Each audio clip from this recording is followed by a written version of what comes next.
Boa noite a todos. Sou o professor Silber Luan, professor de Química aqui do IFPA Campus Belém. Mais um ano estou participando desse projeto de extensão, depois do professor Bechara, na qual agradeço a oportunidade mais uma vez. A gente vai estar dando continuidade, né, nesse processo de aprofundar um pouquinho mais sobre a química aplicada, né, tanto agora para as Olimpíadas de Química, como também para a prova do Enem, que tem questões bastante bonitas, bem elaboradas, né, que exigem um certo conhecimento mais profundo da química, assim também como as Olimpíadas, né, tanto na estadual, regional, nacional e, quem sabe, alcançamos também até uma Olimpíada internacional, né, só depende de vocês, claro, e pode contar com o nosso apoio, tirar dúvidas, então fique à vontade para perguntar durante a aula. O nosso assunto hoje é soluções. Vim trazer soluções para a vida de vocês, né? Que bom, né? Tomara que nossos problemas sejam solucionados hoje, né? Pelo menos não o nosso boleto, né? Só se fosse um Pix, mas isso eu não posso fazer, mas alguns exercícios a gente vai estar solucionando com vocês. Tá bom? Soluções, vamos lá. Deixa eu ver aqui. Tá, a gente vai, nessa aula 5, a gente vai ver a classificação, as propriedades e preparação das soluções, diagramas de solubilidade e vamos aprofundar nas unidades de concentração, fazer alguns cálculos, certo? Então vamos lá. Pessoal, o que é uma solução? Solução é uma mistura homogênea. Assim como nós temos dois tipos de misturas, né? A homogênea e a heterogênea. A homogênea, a mistura homogênea, aquela que as substâncias estão perfeitamente misturadas uma com as outras, uma única fase, uma mistura monofásica, essa mistura tem um nome que é chamada de solução. Tudo bem? Essa solução vai ter alguns componentes. Nós vamos ter o soluto, tá? A gente vai ter só um minutinho, voltando aqui. Vou colocar o pincel. Então, nós vamos ter uma substância que é classificada como soluto, outra substância como solvente. Quem é o soluto e quem é o solvente? O soluto é a substância que vai ser dissolvida. O solvente é aquele que vai dissolver. O soluto vai acontecer que as partículas desse soluto, dessa substância, vão se separar a partir do solvente.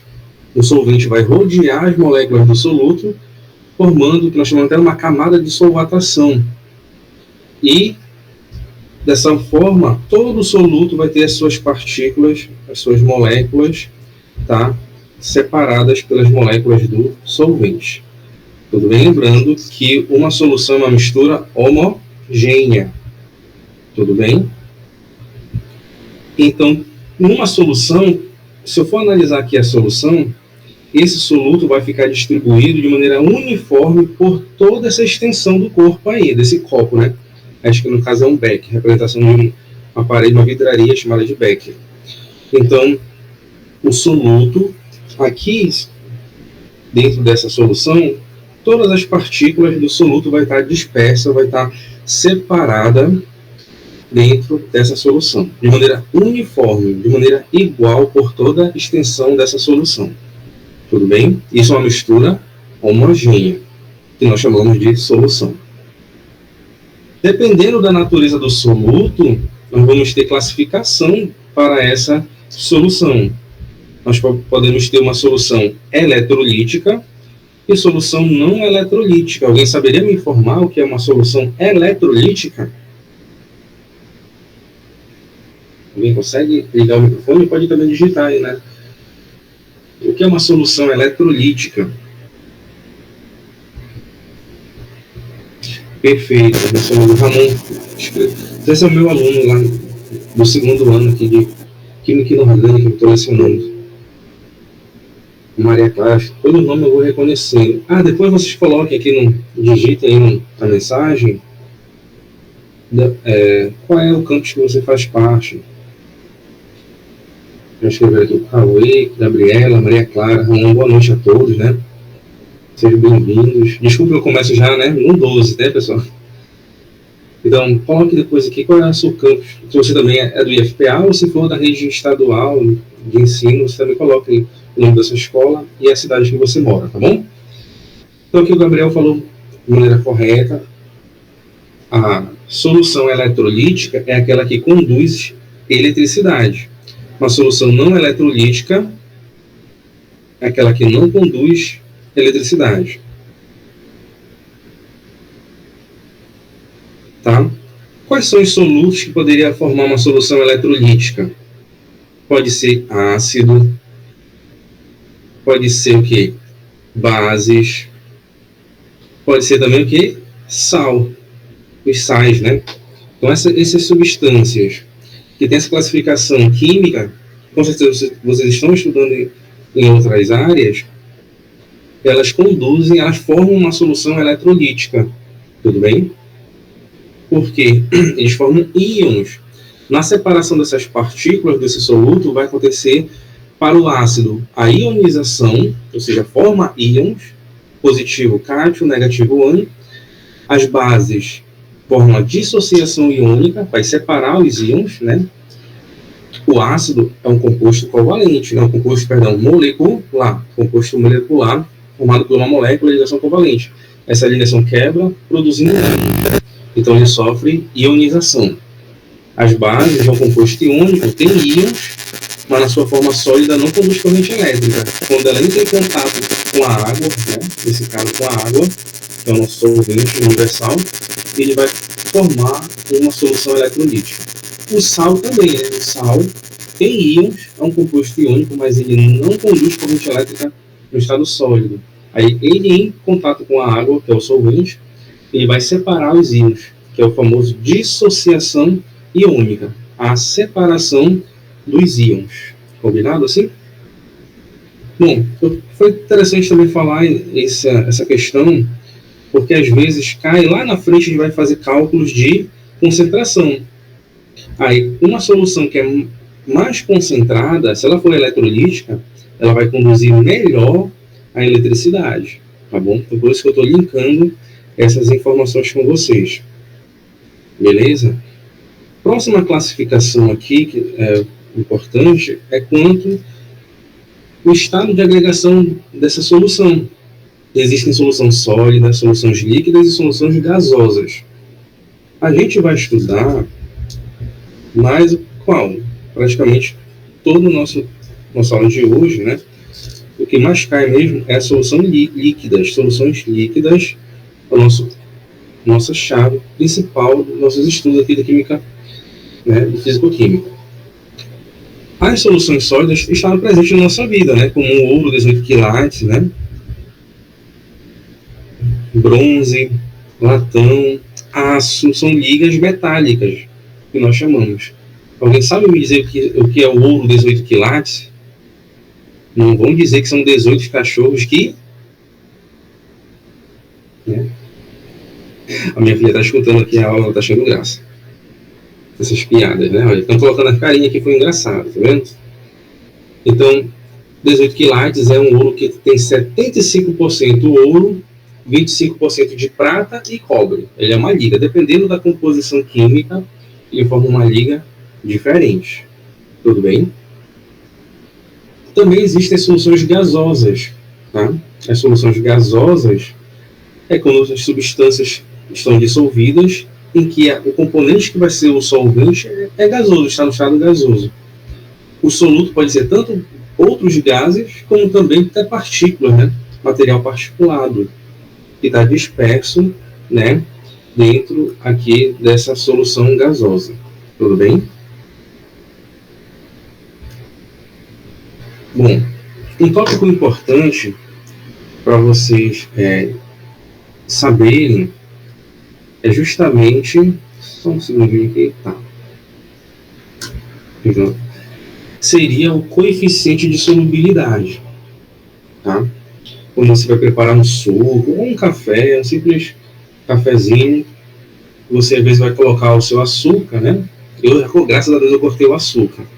Consegui cortar o açúcar durante já uns 3 meses mais ou menos. Estou na adoçante. Maria Clara respondendo, ouro, prata e cobre juntos, né? O ouro 18 quilates, né? São 18 cachorros que o ouro é 75%, prata e cobre, tá bom? Fica em 25%. Dependendo da, você quer um ouro 18 quilates mais escuro, coloca mais cobre. Um pouquinho mais claro, você vai colocar mais prata. Por que precisa do prata e do cobre? Porque o ouro é maleável. O ouro, né? Ele é facilmente maleável, ele pode deformar. Então, não daria para fazer uma pulseira de ouro 24 quilates, que é o ouro puro. Ele tem que fazer um ouro 18 quilates para formar essa liga, para dar mais resistência a esse material e conseguir resistir, né? Senão, era mais fácil o ladrão levar, né? É só puxar e arrebentar, que o ouro é maleável. Tá bom? Tá certo, pessoal? Deixa eu não abrir aqui uma página, eu tô perdendo o caminho. Tá. Pessoal, então voltando lá à questão do café, que eu estava citando, você vai preparar ali, às vezes, um cafezinho, né? E vai colocar o açúcar. Você, às vezes, coloca uma quantidade muito grande de açúcar numa xícarazinha pequena, vai mexendo e não consegue mais dissolver, né? Aquele açúcar que fica lá no fundo, concorda? Já observaram essa situação, tudo bem? O que acontece? A solução aí do café, ela saturou o que nós dizemos. Ou seja, ela alcançou a quantidade máxima de soluto que eu poderia dissolver ali naquela xícara, naquela caneca de café. Tudo bem? Tem gente que toma um copo, né, de café, né? Tem gente que não gosta. Dependendo da quantidade, você tem uma quantidade máxima que você consegue dissolver. Tudo bem? O coeficiente de solubilidade calcula isso.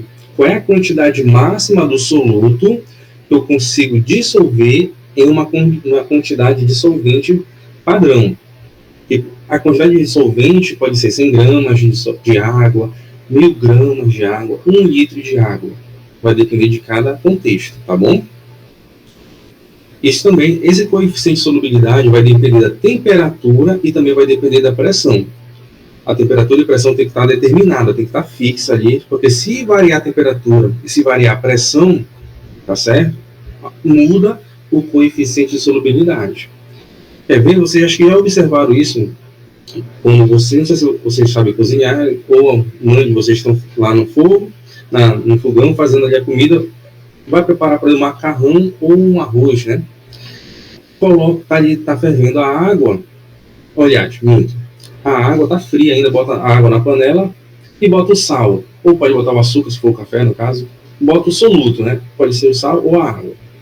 Só que botou uma colher bem cheia, lá no fundo vai ficar cristais ainda, né? O corpo de fundo, que não consegue dissolver.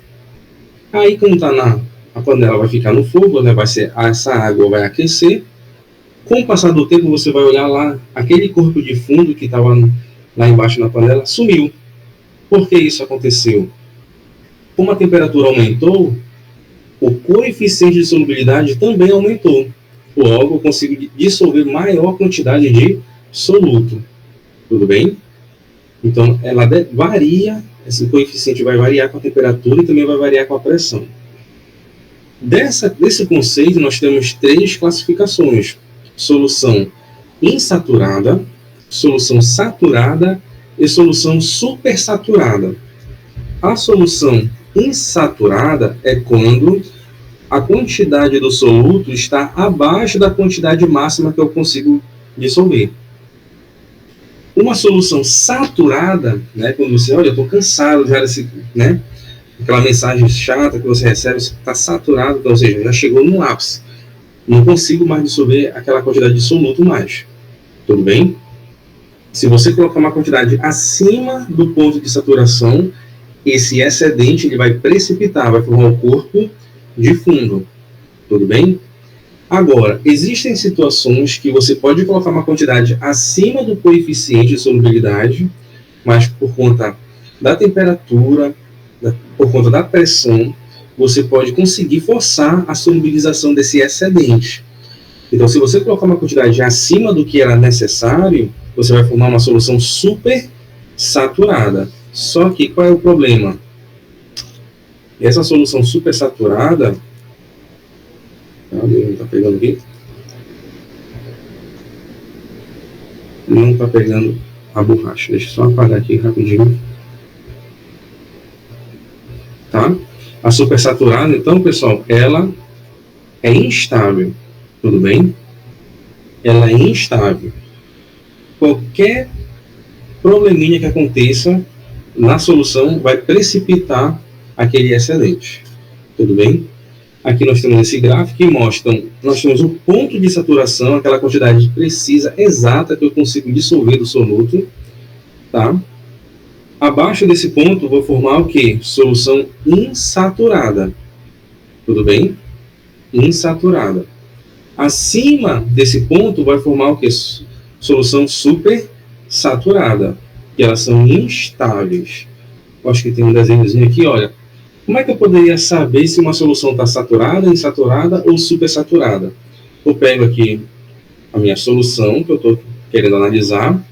Eu vou adicionar aí uma pequena porção do soluto, que nós chamamos aqui de germe de cristalização. Se essa porção aqui, ó, se solubilizar perfeitamente, opa, então essa solução aqui, ela está insaturada, porque ele conseguiu dissolver essa quantidade aqui do sólido.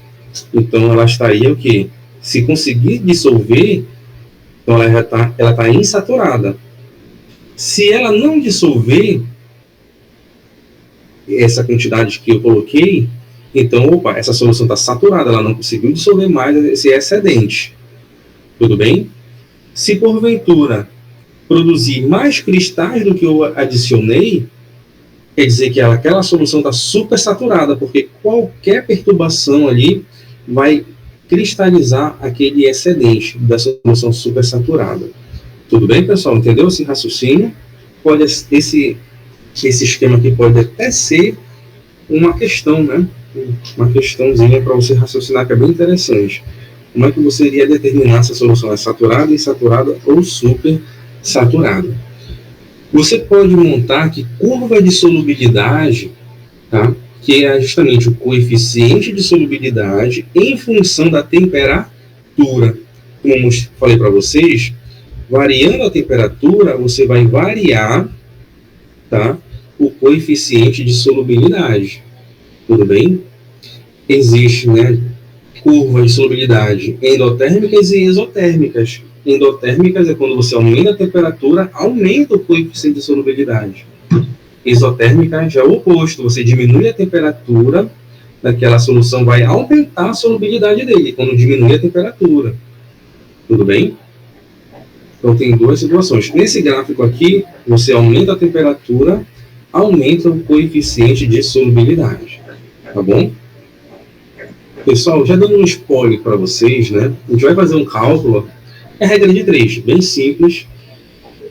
E você nunca vai pegar a temperatura para calcular diretamente. Você não vai pegar a temperatura, tudo bem? A temperatura é só para determinar o estado daquele problema. Tem gente que pega ali o valor da temperatura, bota no cálculo e vai errar. Tudo bem? Não tem esse cálculo. Você só vai determinar, por exemplo, olha, qual é a quantidade do soluto que vai cristalizar na temperatura de 60 graus Celsius. Pronto, 60 graus Celsius é só para determinar aquele problema, contextualizar. Tudo bem? Você não vai pegar esse valor. Você só tem que analisar no gráfico, analisar na tabela. Tá bom? Daqui a pouco eu estou dando logo esse spoiler para vocês, para dar essa dica, tá bom? Olha aqui esse exemplo de curva de coeficiente de solubilidade. Nós temos o nitrato de potássio, cromato de potássio, cloreto de sódio, sulfato de césio. Aliás, sério, né? CE é sério, se eu não estou enganado. CS que é o césio, né? Então, pessoal, quem seria, por exemplo, aqui, ó, na temperatura de 40 graus Celsius, quem é mais solúvel? Tá? É o A, B, C ou D? Quem é mais solúvel?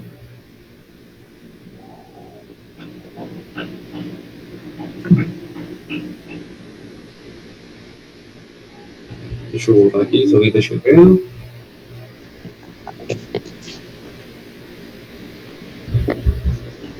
Tá? Então a gente tem que analisar aqui, ó. Nessa temperatura de 40 graus Celsius, deixa eu mudar aqui a fonte. A gente tem que traçar aqui uma reta e ver.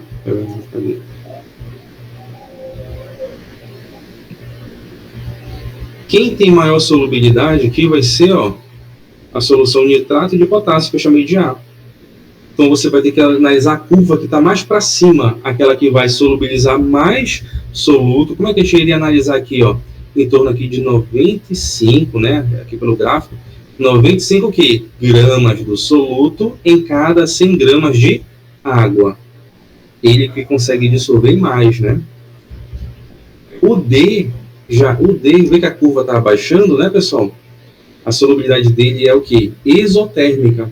Você aumenta a temperatura, a solubilidade dele diminui. Tudo bem? Diminui. Ele vai ter o menor coeficiente. Vamos fazer antes de um cálculo, antes de um problema, vamos analisar esse tipo de gráfico aqui. O que é que significa um gráfico desse? Olha? Tem várias barriguinhas aí, né? Opa, todo mundo acertou aqui, né? Agora que eu vi aqui, Vinícius, Maria Ramon, Santiago, André, Luciele, Amanda, Kathleen, Gabriela. Certo? Bacana, pessoal. Deixa eu ver. O que é que significa essa outra curva de solubilidade aqui, ó? Quando você tem sal hidratado, ou seja, aquele sal que contém água na estrutura cristalina do material, né, daquele composto. Tudo bem? Por exemplo, aqui nós temos, ó, cloreto de cálcio hexaidratado. Vem aqui, ó. Esse ponto aqui, onde ocorre a mudança do gráfico, ele é chamado de ponto de inflexão. O que é que ocorreu? Olha, bem aqui, pessoal. Ele tinha 6 moléculas de água, passou a ter 4 moléculas de água. Ele desidratou, perdeu água da estrutura cristalina. Tudo bem, pessoal? Da estrutura cristalina, tá? Porque os compostos iônicos, né, os sais, eles têm estrutura cristalina. Os cátions e ânions estão distribuídos de maneira bem organizada por toda a estrutura, de maneira tridimensional. Só que acontece que a água faz estabilidade, né, e vai ficar retido nessa estrutura, dando estabilidade. Então, nesse ponto de inflexão, ele está saindo moléculas de água da estrutura, então está tendo essa mudança no comportamento da curva de solubilidade. Então, isso se chama de ponto de inflexão. Olha o sulfato de sódio aqui nessa curva azul, nesse gráfico azul.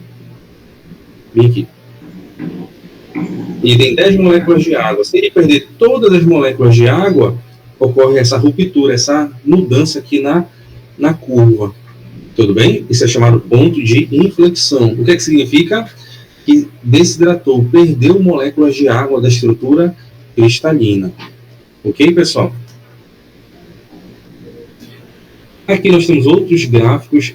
Aqui no caso seria a solubilidade de gases e líquidos. Isso é bem legal. Bacana? A solubilidade dos gases vai depender tanto da pressão quanto da temperatura.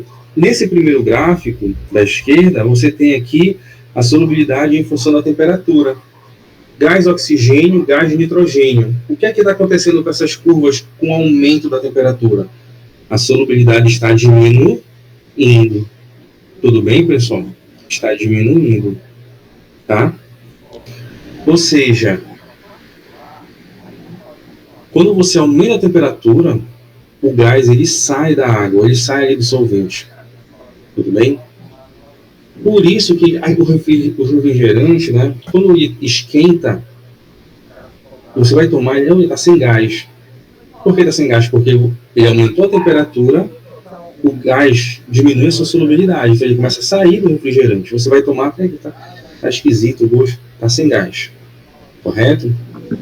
Você pegar aquele cubo de gelo, se você pegar a água, ferver ela, e depois deixar esfriar e botar na forma e levar para o congelador, o gelo vai ficar sem ar, né? Vai ficar aquele gelo bem bonitinho, tá certo? Vai ficar aquele gelo bem bonitinhozinho, porque ele não vai ter o ar lá dentro, você retirou o ar da água, né? Tudo bem? Agora, a pressão, quando você abre assim a garrafa, né, de refrigerante, vai você está diminuindo a pressão lá interna daquela garrafa, porque o gás que tem ali no líquido, ele foi colocado a partir da pressão, porque você aumentando a pressão, aumenta a solubilidade do gás, tá? Isso é uma lei chamada lei de Henry, tudo bem? Ou lei de Henry, né?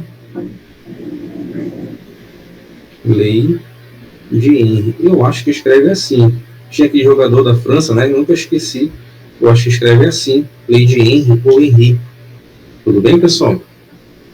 Quando você aumenta a solubilidade, você aumenta a pressão, aumenta a solubilidade dos gases em líquidos. Tudo bem? Vamos avançando. Alguma dúvida até aí? A gente vai ver uma questãozinha aqui da OPAC, né? Olimpíadas Paraense de Química. Em um laboratório de Química, um estudante está realizando experimentos para investigar a solubilidade de diferentes substâncias em água. Ele dissolve uma série de compostos em 100 ml de água e observa os resultados. Após realizar os experimentos em temperatura constante, o estudante classifica as soluções obtidas com base em suas propriedades. Qual das seguintes afirmativas está correta em relação à classificação das soluções? Uma solução, letra A, uma solução que permite mais dissolução do soluto é classificada como solução insaturada. Uma solução que não permite mais a dissolução do soluto é classificada como insaturada, tá certo?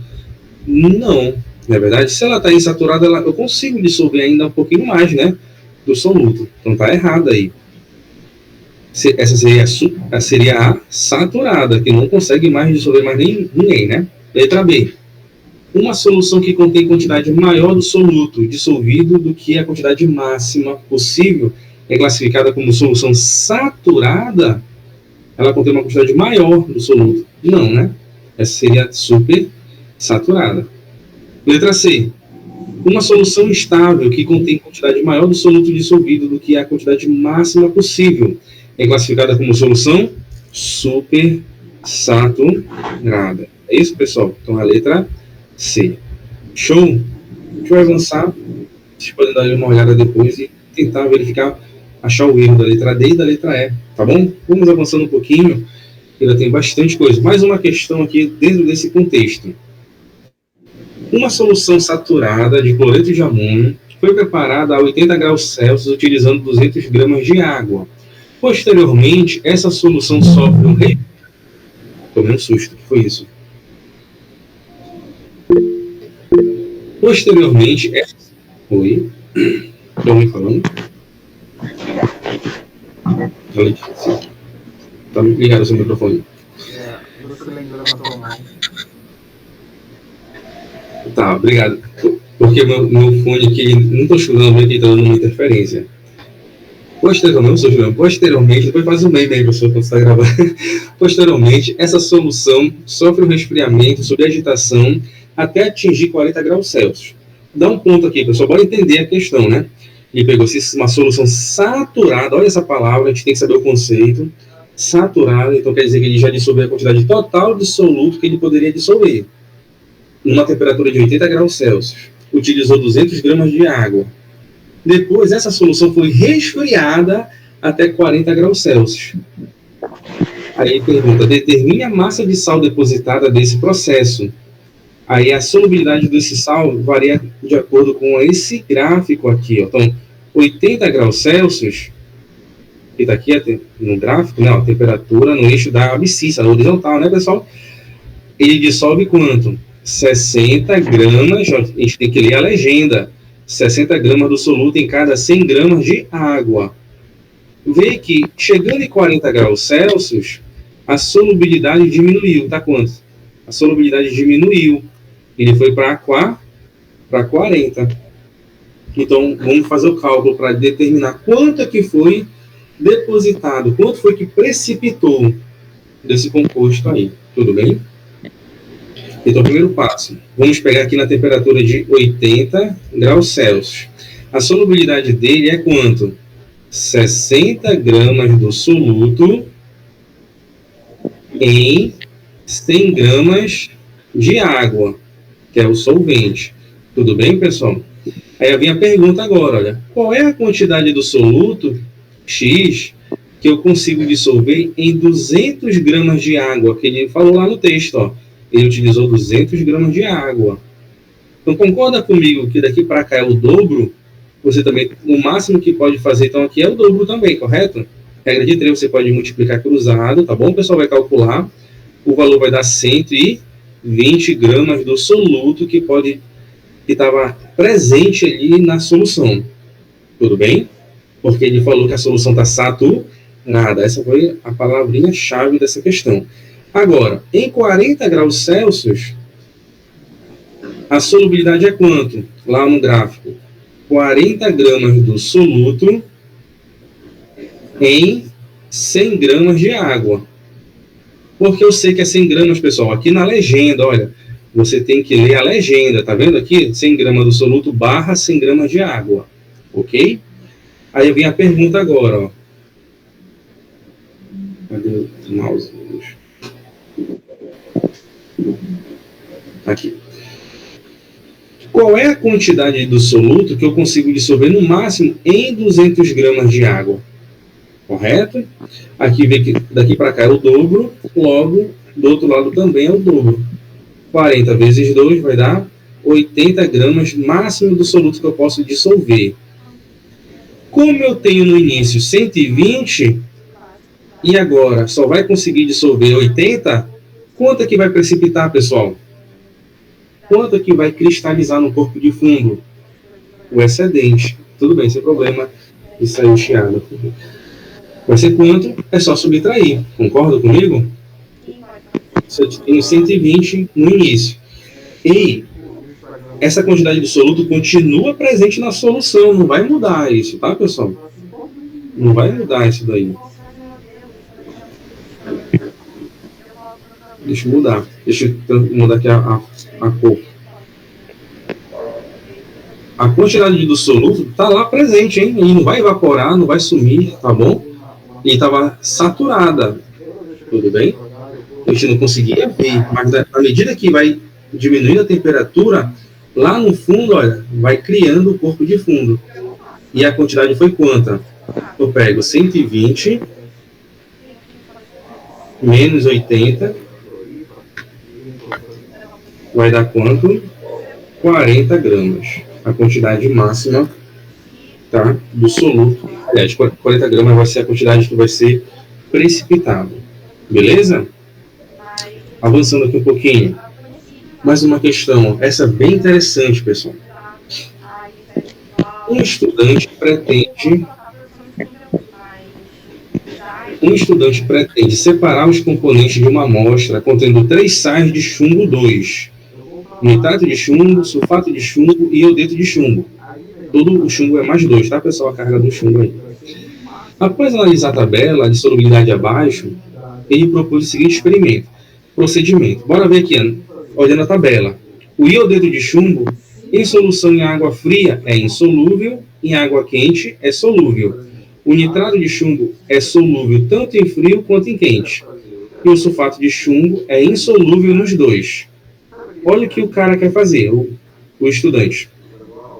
Adicionar água destilada em ebulição à mistura, agitando o sistema vigorosamente. Filtrar a suspensão resultante ainda quente, secar o sólido obtido no papel de filtro. Este será o sal A. Recolher o filtrado em um beque, deixando esfriar em banho de água e gelo. Proceder uma nova filtração e secar o sólido obtido no papel de filtro. Esse será o sal B.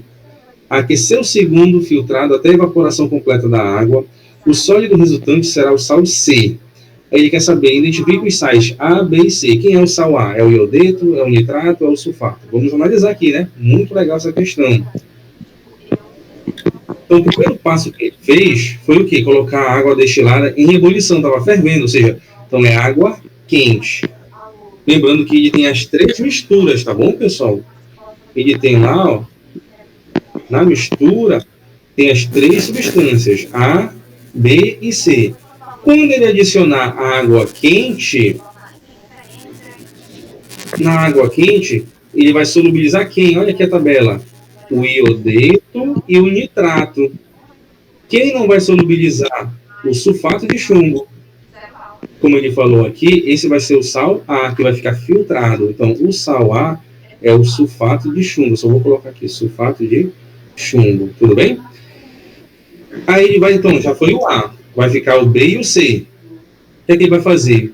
Ele vai colocar agora a água, né, o filtrado, e vai colocar em banho de gelo. Vai esfriar a temperatura. Na água fria, quem vai ser a insolúvel aí, ó? O iodeto de chumbo. Concorda comigo? O iodeto de chumbo aqui, ó, em água fria, vai ser insolúvel. O nitrato é solúvel, então ele vai continuar solubilizado lá na água fria. Quem vai precipitar, quem vai cristalizar e vai ser filtrado, que é o sal B, o iodeto de chumbo. Então aqui, ó, o iodeto de chumbo é o sal B. Logo, o nitrato de chumbo vai ser o sal C, que ele vai evaporar, né? Ele consegue determinar aqui o C, separar o C, como ele está solúvel tanto na água quente como na água fria, ele vai deixar evaporar a água e vai restar no final lá o sal C, que seria o nitrato de chumbo. Bacana essa questão, né, pessoal? Bem interessante aí para a gente raciocinar, né? Igual como fosse uma questão de raciocínio lógico quase, né? Bom, chegamos agora na parte das contas, isso também interessa muito a gente, né? Tem que saber calcular. Fazer as concentrações das soluções. Daí quando a gente vai tomar aquele suco, esse suco está muito forte, né? Geralmente, essa noção de falar forte, né, seria uma forma da gente estar expressando que, olha, essa solução está bastante concentrada. Na verdade, tem muitas partículas ali daquele suco, daquela vitamina ali.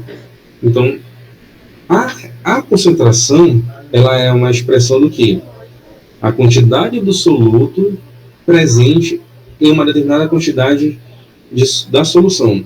Quanto eu tenho do soluto em cada quantidade da solução, no volume da solução.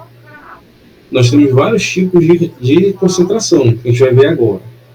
Tá bom? Primeira vai ser a concentração comum. Tudo bem? Concentração comum. A concentração comum é a quantidade em gramas do soluto existente em 1 litro da solução. A fórmula da concentração comum é essa daqui, ó, C.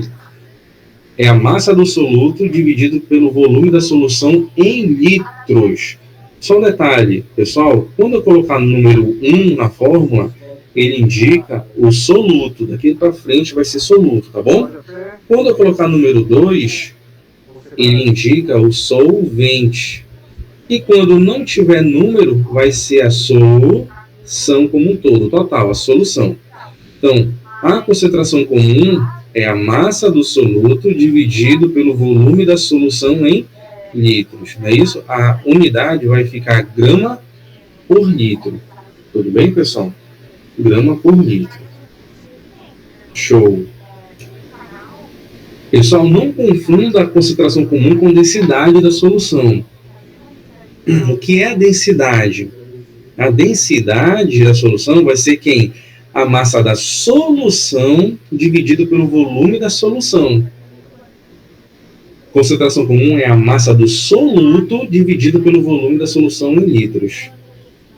A densidade, inclusive, ó, vai ficar grama por ml, que é a unidade de densidade, grama por ml. Tudo bem? Mas é a massa da solução dividida pelo volume da solução. Concentração comum vai ficar em grama por litro. É a massa do soluto dividido pelo volume da solução. Bora ver aqui exemplo? Calcule a concentração em grama por litro de uma solução de nitrato de potássio, sabendo que ela encerra 60 gramas do sal em 300 centímetros cúbicos de solução. Pessoal, primeiro passo aqui, ó. Calcule a concentração em grama por litro. Ele não falou aqui na questão, olha, calcula a concentração comum. Ele falou isso? Não. Você tem que saber que é a concentração comum. Como? Olhando a unidade. Então, ele colocou em grama por litro. Então, ele quer a concentração comum. Se lá na frente ele falar, olha, eu quero a concentração em mol por litro, vai ser a concentração molar que a gente vai ver daqui a pouquinho. Beleza? Então, a gente tem que olhar a unidade. Combinado? Então, aqui ele quer calcule a concentração em grama por litro. Então, a massa do soluto dividido pelo volume em litros. Ele colocou 60 gramas do sal no volume de 300 centímetros cúbicos da solução. Pessoal, 1 centímetro cúbico equivale a 1 ml. Combinado essa relação aqui? 1 centímetro cúbico equivale a 1 ml. Combinado, pessoal? Então, vamos lá. A concentração C, eu repito, a massa, ele colocou 60 gramas, dividido 300 centímetros cúbicos, que é 1 ml, eu posso transformar para ml logo direto, eu tenho que transformar ele em litros. Como é que eu faço isso, pessoal? Eu pego a vírgula, ando 1, 2, 3 casas para a esquerda. Aí eu transformo em litros. 0,3. Combinado assim, pessoal? Lembrando lá na matemática que a gente nunca pode dividir com vírgula, não é isso? O que é que vai acontecer? A vírgula vai dar uma casa para a direita e lá em cima vai aparecer um 0. 600 por 3 vai dar o quê? 200 gramas por litro. Beleza, pessoal? Tranquilo? Não tem nenhuma dificuldade até agora, né? Dava para fazer por regra de 3. Eu só vou armar. Como é que ficaria isso daí, pessoal? Olha lá. Você colocaria assim, ó, 60 gramas do sal, né, do soluto, vou colocar aqui sal, em 300 ml da solução. Olha a minha pergunta. Qual é a quantidade do sal presente em 1 litro? Ou seja, 1000 ml da solução. Porque como ele quer aqui, ó, em grama por litro, é justamente qual é a quantidade do sal presente em 1 litro da solução. Pronto, montei a regra de 3, calcula, vai dar a mesma coisa. Combinado? Outra forma de concentração, essa daqui ela é bastante importante porque ela envolve muitos outros assuntos da química, né? Quando a gente for estudar lá velocidade, cinética química, velocidade das reações, equilíbrio químico, todos esses assuntos vão envolver a concentração molar, tá? Ou, para os íntimos, né, a molaridade, né? Concentração molar ou molaridade. Mas o termo atual seria concentração em termos de quantidade de matéria. Então ficou bonito, né? Ficou chique. Mas é a concentração molar. Ele indica a quantidade em mols do soluto presentes em 1 litro da solução. Combinado? Como é que a gente calcula, então, a concentração molar? A concentração molar é a quantidade do soluto em mols, o número de mols do soluto, dividido pelo volume da solução em litros. Então a fórmula fica aqui, ó, N é o número de mols dividido pelo volume da solução em litros. Pessoal, como é que a gente calcula o N, o número de mols? Você pega a massa do soluto e divide pela sua massa molar. A massa molar é a massa de 1 mol da substância, né? Vocês lembram o que é 1 mol? Vou colocar aqui, ó. 1 mol é uma quantidade. Uma dúzia é 12, não é verdade, pessoal? 1 mol significa 6,02 vezes 10 elevado a 23 coisas. Se eu tiver toda essa quantidade aí de dinheiro, seria muito, mas muito rico, né? Mas eu geralmente tem essa quantidade do quê? De moléculas, de elétrons. Então, eu tenho 1 mol daquela substância. Substituindo a fórmula, juntando essas duas fórmulas, a gente chega nessa geralzona aqui, ó. A concentração molar é quem? A massa do soluto dividido pela massa molar do soluto vezes o volume em litros. Tudo bem? A unidade vai ficar mol por litro. Combinado? Como é que ficaria isso na prática? Olha lá. Calcule a massa de hidróxido de sódio necessária para preparar meio litro da solução 0,2 molar. As massas atômicas: hidrogênio é 1, oxigênio 16, sódio 23. Então, hidróxido de sódio. Pessoal, o primeiro problema era aqui. Qual é a molécula, ou molécula não, né, que é um composto iônico, mas qual é a fórmula do hidróxido de sódio? NaOH. Tudo bem? Determinamos a massa molar. Vamos calcular de que forma? A soma das massas de todos os átomos que formam esse composto. O sódio, eu tenho apenas um sódio, A massa do sódio é 23, ele informou, então multiplica. Oxigênio, nós temos um oxigênio aqui na estrutura, cada oxigênio vale 16. Hidrogênio, nós temos 1, cada hidrogênio é 1, multiplicando vai dar 1. Somando tudo, 9, 10, vai 1, 3, 4, 40 gramas por mol. Essa é a massa molar, tudo bem, pessoal? Então vamos calcular aqui, ó. Concentração molar é a massa do soluto dividido pela massa molar do soluto vezes o volume em litros. A concentração molar, ele deu aqui 0,2. A massa do soluto é o que ele quer descobrir, dividido pela massa molar que nós calculamos é 40, vezes o volume que ele falou que é quanto? Meio litro da solução. Meio litro é quanto? 0,5 litros. Beleza? Então, como é que vai ficar aqui, ó? 40 vezes meio vai dar 20, né? 20. Esse 20 está dividido, passa para o outro lado multiplicando. 0,2 vezes 20. Então, corta 0 com a vírgula, 2 vezes 2, 4, né? 4 gramas é a massa presente no meio litro da solução de hidróxido de sódio. Esse cálculo que eu estou fazendo aqui é o cálculo que lá no laboratório de química a gente tem que fazer. Olha, eu quero preparar uma solução de 0,2 molar de hidróxido de sódio, meio litro, 500 ml. Então, eu faço esse cálculo para determinar aqui a massa, ó, 4 gramas, tá? Essa massa a gente tem que ir lá na balança pesar, na vidraria adequada, né, pesar esse composto que é o hidróxido de sódio. Então, a gente faz esse cálculo antes de ir para o laboratório, saber o que pesar. A gente não pode fazer na doida, né? Tem que calcular primeiramente. Bora fazer uma outra questão aqui, e essa já tem um detalhezinho que eu quero explicar para vocês. Qual é, respectivamente, a molaridade do íon magnésio mais 2 e do fosfato numa solução 0,4 molar desse sal? Fosfato de magnésio. Tudo bem, pessoal? Nesse caso aqui, o detalhe que eu quero explicar para vocês é a concentração de íons. Tudo bem? Nós sabemos que esse sal aqui, em solução, lembra lá no início que eu falei para vocês? O sal, ele vai sofrer ionização ou dissociação iônica? Dissociação iônica, correto? E vai separar os íons na solução. Tudo bem? Então, eu vou representar aqui, ó, numa equaçãozinha. Ó. Vou pegar o sal, fosfato de magnésio. Em solução aquosa, né, em água, vai acontecer a dissociação dele. Vai separar o íon magnésio e o ânion fosfato. Só que aqui, ó, olhando a estequiometria, nós temos 3 magnésios aqui, tem que dar 3 no final. 2 fosfato também vai dar aqui, ó, 2 fosfato. Ou seja, a gente tem que fazer o balanceamento dessa estrutura, né? Apagando aqui meu computador, meu Deus. Voltou. Então, pessoal, nós temos que fazer esse... Aí, não sei se vocês estudaram estequiometria, né?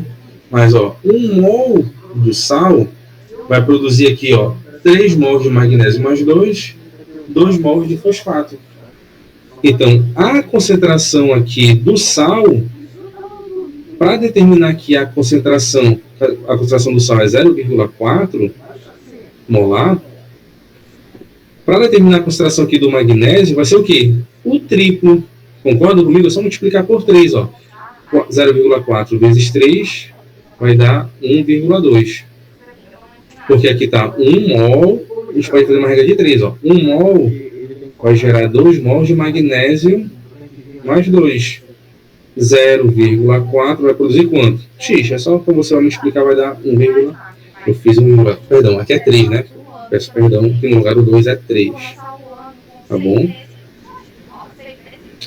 Eu não estou conseguindo apagar direto. Deixa eu pegar aqui a borracha. Quanto é que vai ficar aqui do fosfato, então?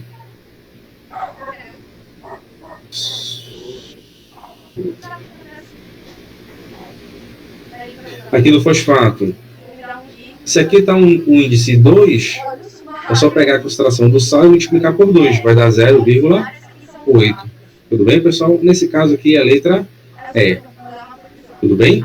Deu para entender essa jogada? Tá? A gente tem que multiplicar ali pelos índices, né? Que depois vai se transformar nos coeficientes. Tá bom?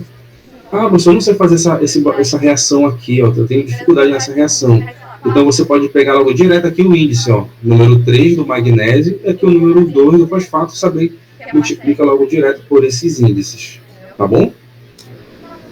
Pessoal, existe também uma relação entre a concentração comum e a concentração molar. Tudo bem? Está aqui já direta a relação, mas vou mostrar para vocês. Ó. A concentração molar é a massa do soluto dividido pela massa molar do soluto vezes o volume em litros. A concentração comum é a massa do soluto dividido pelo volume em litros. Ó, M1 sobre V, M1 sobre V. Eu posso substituir. Quando você substitui, vai ficar dessa maneira. Ó. Concentração molar é a concentração comum dividido pela massa molar. Né? Pela massa molar. Tudo bem? Ou pode dizer que a concentração comum é igual a massa molar vezes a concentração molar. Combinado? Essa relação é importante em algumas situações. Olha essa daqui, ó, um exemplo. Qual é a molaridade de uma solução de iodeto de sódio que encerra 45 gramas do sal em 400 ml da solução? Você pode fazer logo direto, né, também. Isso aqui tá, não sei por que está aqui nesse caso. Geralmente ele dá a concentração comum, né? Bora fazer essa concentração comum aqui do lado, aqui, já que ele não deu, né? 45 gramas dividido em 400 ml. Lembrando, não pode ficar em ml, tem que estar em quê? Em litro, tudo bem? Passa aqui a vírgula e aparece um zero, não é verdade? Vai ficar 225 dividido para 2. Eu estou dividindo para 2, simplificando, né? 2, 5. Acho que foi isso daqui que eu estou fazendo de cabeça. Doido para pegar a calculadora. 112,5 gramas por litro. Essa é a concentração comum. Como ele quer a molaridade, a concentração molar é a concentração comum dividido pela massa molar. A concentração comum a gente calculou 112,5 dividido pela massa molar aí é do iodeto de sódio, né? A fórmula do iodeto de sódio é NaI. Então soma aqui, ó, 23 com mais 127 dá 150 de cabeça aqui, né? Tá bom, pessoal?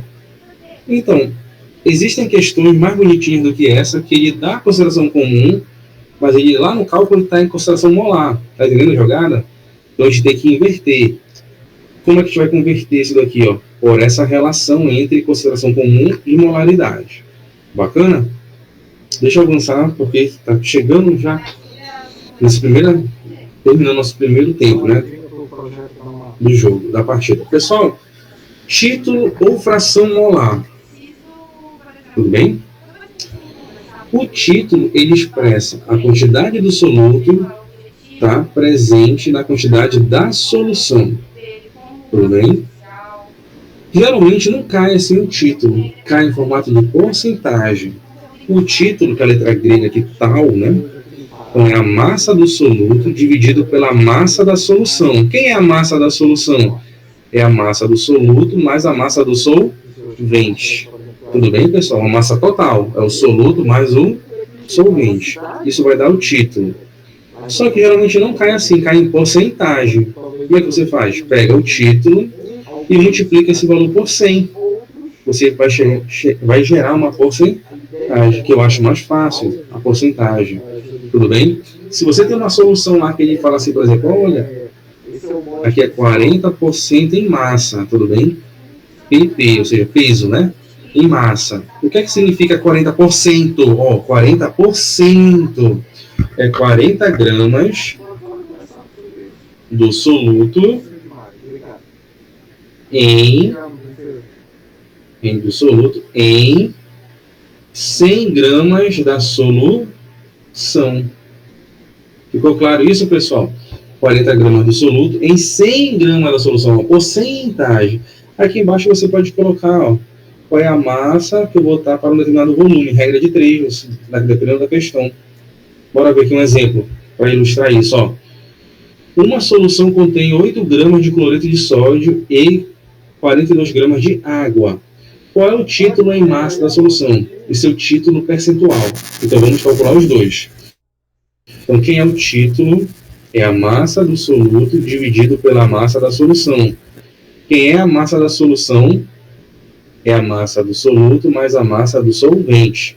Então, a massa da solução, 8 gramas do cloreto de sódio mais 42 gramas de água.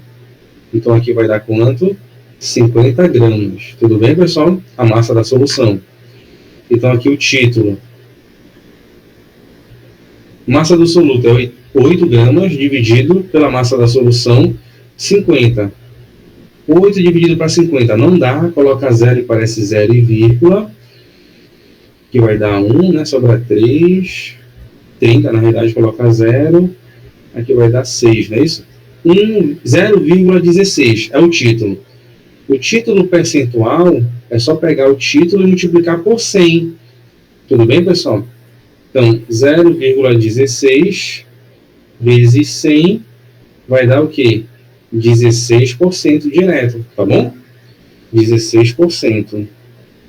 Ficou claro? Professor, como é que faz por regra de 3? Achar a porcentagem logo direto. Você pega aqui, ó. 8 gramas, esse 8 tá bonito, hein? 8 gramas do sal, do soluto, né? Do soluto em 50 gramas da solução. Lembrando que eu já somei, tá, pessoal? Aqui 42 gramas de água com 8 gramas do sal, somando vai ficar 50, que é a massa total, que é a solução. A pergunta agora, X, qual é a quantidade do soluto presente em 100 gramas de solução? Tudo bem? Aí, ó, você daqui para cá é o dobro, né? Logo daqui para cá também é o dobro, 8 vezes 2, 16%, não é isso? Tá certo, pessoal? 16, ou seja, 16 em cada 100 gramas da solução. 16%. Ficou claro isso? Só que não é só em massa que pode cair. Pode cair também em questão em volume, ou seja, volume por volume. É o volume do soluto pelo volume da solução. O cálculo é o mesmo. Quer ver? Ó? A análise de um vinho revelou que ele contém 18 ml de álcool em cada copo de 120 ml. Qual é o título em volume desse vinho? Tudo bem? Bora fazer logo em porcentagem, tá? É o que mais... O título seria aqui, ó, o volume do soluto, que é o álcool, dividido pelo volume da solução, que seria o volume total do vinho, né? Aqui, ó, em cada copo de 120 ml, esse daqui é o volume total do vinho, que seria a solução. Tudo bem, pessoal? Como é que a gente faz em porcentagem por regra de 3? Tá bom? Eu coloco aqui, ó, 18 ml do soluto, que é o álcool, em 120 ml da solução, que é o todo. É a pergunta, qual é a quantidade do soluto presente em 100 ml da solução? Tudo bem, pessoal? Pronto, aí só multiplicar cruzado vai ficar a porcentagem. Também existe a relação massa com volume, tá certo? Massa, volume.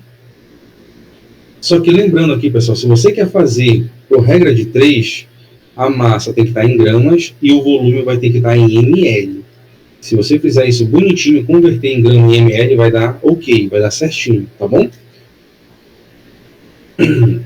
E por último, aqui nós temos a consideração ppm. O que é ppm? Partes por milhão. Quando você tem uma solução muito diluída, muito fraquinha, se você quiser calcular a porcentagem, vai dar um número muito pequeno. Não é legal. Então, imagine o seguinte. Se eu pego aqui uma pizza, vamos supor, né? Divido aqui em 6 partes. Eu estou pegando aqui apenas uma parte. Logo, eu tenho 1/6 da pizza, correto, pessoal? Imagine o seguinte também agora. Eu pego uma solução e vou dividir ela em 1 milhão de partes. Em 1 milhão. Imagina que aqui tem 1 milhão. Se aqui a parte que tem o soluto, olha, eu tenho 3, ó. 3 partes de soluto em cada 1 milhão de parte da solução, ou seja, eu tenho aqui 3 ppm. Essa aqui seria a ideia de ppm, tudo bem? A quantidade do soluto em cada 1 milhão de partes da solução. Existe essa fórmula já deduzida, pessoal. A fórmula é igual do título, a massa do soluto pela massa da solução. tá? Só que se você colocar as unidades deduzidas, já dá direto, a divisão já vai ficar em ppm. Ou seja, massa do soluto em miligrama, massa da solução em quilograma, miligrama por quilograma já gera ppm direto. Se for volume, volume do soluto em ml dividido pelo volume da solução em metros cúbicos, já fica em ppm. Ou massa-volume, a massa do soluto em gramas dividido pelo volume da solução em litros. Eu errei bem aqui, tá? Não é em grama, não. É miligrama. Tudo bem, pessoal? Miligrama por litro. Tá certo? Massa do soluto em miligrama dividido pelo volume em litro. Combinado, pessoal? Miligrama por litro já vai ficar ppm. Na dúvida, tá? Não tem aqui o exemplo, mas na dúvida você faz em regra de 3. Você coloca lá, sei lá, aqui como eu coloquei 3 ppm, ou seja, 3 gramas, tá? Do soluto em cada 1 milhão, ou seja, 10 elevado a sexta ml, tá? Da solução. E monta a regra de 3. Combinado? Tá bem tranquilo nesse sentido. Tá bom, pessoal? Vamos levar só mais 5 minutos, a gente leva, porque esse assunto aqui, ele é básico para a nossa próxima aula. Só mais 5 minutos para a gente ver essa questão aqui do Enem, né? Que nosso projeto também está abarcando questões do Enem. Muitos alunos vão fazer a prova esse ano, então a gente está formulando aqui. Pessoal, o etanol aqui é um combustível produzido a partir da fermentação da sacarose, presente no caldo de cana-de-açúcar. Um dos fatores que afeta a produção desse álcool é o grau de deterioração da sacarose, que se inicia após o corte, por causa da ação de micro-organismos. Foram analisadas 5 amostras de diferentes cana-de-açúcar, e cada uma recebeu um código de identificação. No quadro são apresentados os dados da concentração da sacarose e de micro-organismos, né? Aí tem 5 amostras, tem a concentração da sacarose e a concentração dos micro-organismos. Pretende-se escolher o tipo de cana-de-açúcar que conterá o maior teor de sacarose 10 horas após o corte e que, consequentemente, irá produzir a maior quantidade de etanol por fermentação. Considere que existe uma redução de aproximadamente 50% da concentração de sacarose nesse tempo, para cada 1 mg por ml de micro-organismos presentes na cana-de-açúcar. Ele pergunta, qual tipo de cana-de-açúcar deve ser escolhido? Então, olha a consideração que ele fez. Considere que existe uma redução de aproximadamente 50% da concentração de sacarose nesse tempo para cada 1 mg por ml de micro-organismo presente na cana-de-açúcar. Ele deu aqui a concentração, né, de micro-organismos. Correto, pessoal? Aqui está em miligrama por litro. Então, observe aqui, olhando o dado, a gente tem que fazer... Vou pegar primeiramente essa primeira amostra, tá? Ele fala aqui, 1 miligrama por ml está para 50%, não é isso? E vai reduzir após o tempo. 0,7 miligramas, que é a concentração que ele deu aqui, 0,7 vai estar para quanto? Eu chamo de X. Multiplicando aqui cruzado, o valor vai dar quanto? 0,35. Essa vai ser a concentração desses micro-organismos após o tempo que ele citou lá no texto. O que você vai fazer? Depois pega 13 gramas aqui, que é a concentração da sacarose, a concentração total, ou seja, 60, que é 100%, que é o total. Se vai estar aqui, a porcentagem é 35%, que vai estar reduzindo, né? Quanto é que sobra para os 100? 65%, você calculando aqui, a quantidade de sacarose que vai estar presente vai ser 8,45. Estou sendo um pouquinho rápido. O que é que você vai ter que fazer? Esse cálculo para as 5 amostras, como está dando aqui, Tudo bem, pessoal? Então, o valor aí que ele está pedindo, né? Vai ser qual ele quer. Qual tipo de cana-de-açúcar deve ser escolhido, né? Pretende-se escolher o tipo que conterá o maior teor de sacarose após 10 horas após o corte, né? Deixa eu voltar aqui. Então, quem tem maior teor de sacarose vai ser a letra C, não é isso? Esse daqui, o RB92, tem a maior quantidade de sacarose. Tudo bem, pessoal? Esse material, lembrando que está disponível lá no Drive, você pode fazer depois com calma, ver o gabarito, né, ver a resolução, tenta fazer sozinho, que aí você vai conseguir compreender melhor. Pessoal, a gente vai dar o tempo agora e A gente pode... Deixa eu ver aqui se tem só esse exercício. Esse aqui é o último. Ainda tem 2, né? E aí, pessoal, vamos voltar para resolver essas questões aqui do Enem, que envolve a questão de concentração das soluções. Vamos ver essa daqui, ó. A sacarase, ou invertase, é uma enzima que atua no intestino humano, hidrolisando o disacarídeo sacarose, os monossacarídeos glicose e frutose. Em um estudo cinético da reação de hidrólise da sacarose, foram dissolvidos 171 gramas de sacarose em 500 ml de água. Observou-se que a cada 100 minutos de reação, a concentração da sacarose foi reduzida à metade, qualquer que fosse o momento escolhido como um tempo inicial. As massas molares dos elementos hidrogênio, carbono e oxigênio são iguais a 1, 12 e 16, respectivamente. Qual a concentração da sacarose depois de 400 minutos no início da reação de hidrólise? Olha, ele quer saber a concentração depois de 400 minutos do início. Então, concentração, mas o professor só falou de várias concentrações, ppm, porcentagem, concentração molar, concentração comum. Qual é que eu vou calcular? Eu tenho que olhar aqui, pessoal, a unidade, mol por litro. Então eu vou ter que calcular primeiramente a concentração inicial em mol por litro. Tudo bem, pessoal?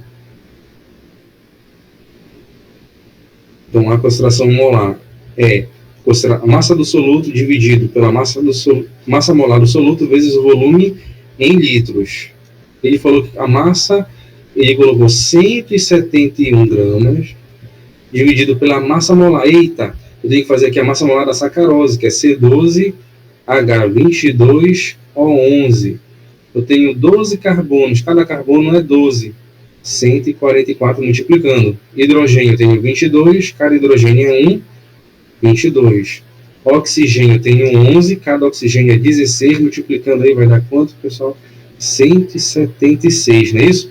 Somando aqui tudo vai dar 16. Vai 1, 5, 7, 14, vai 1, 340, eu errei. 342, tá? Sei de cabeça aqui, tantos anos fazendo. 342 gramas. A massa molar, vezes o volume que ele colocou aqui, 500 ml de água, ou seja, meio litro. Tudo bem, pessoal? Só fazendo aqui na calculadora, só para a gente ganhar tempo, né, pessoal? Tem muita coisa ainda. 171 dividido para 342, dividido para meio, dá 1. Tá bom? Então, tudo isso daqui vai dar 1 ml. Perdão. Tudo isso daqui vai dar 1 grama. 1 mol por litro, perdão, tá? Concentração molar.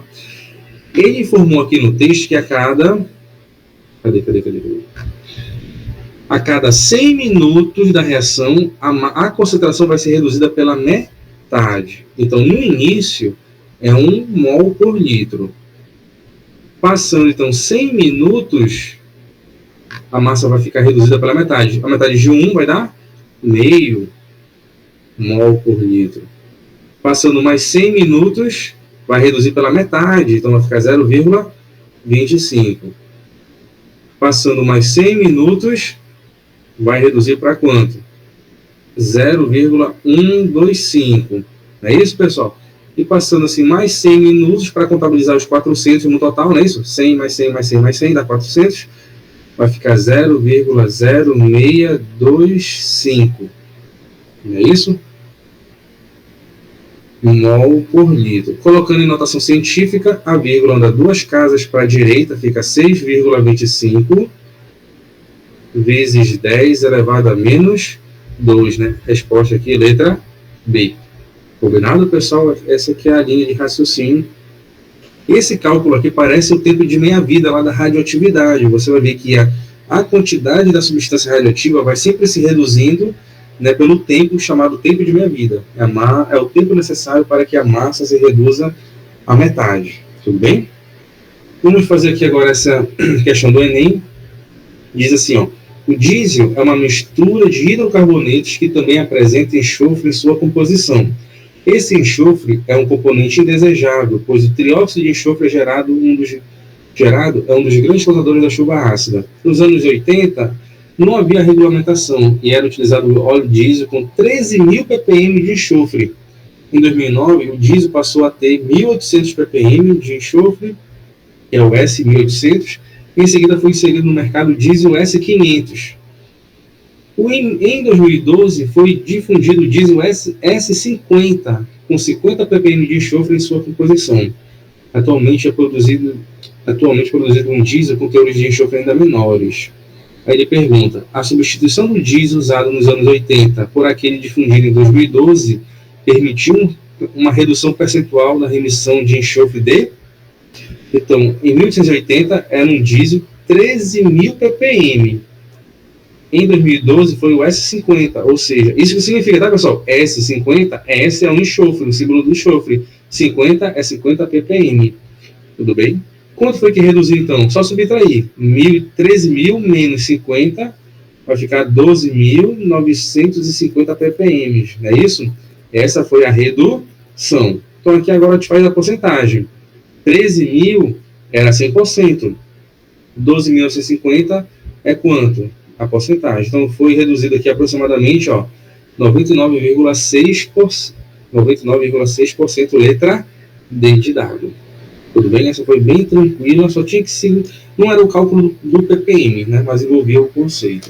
Tá bom, pessoal? Então essa foi a primeira parte da aula. Tá bom? Muito obrigado. Continue para assistir a aula 6 agora.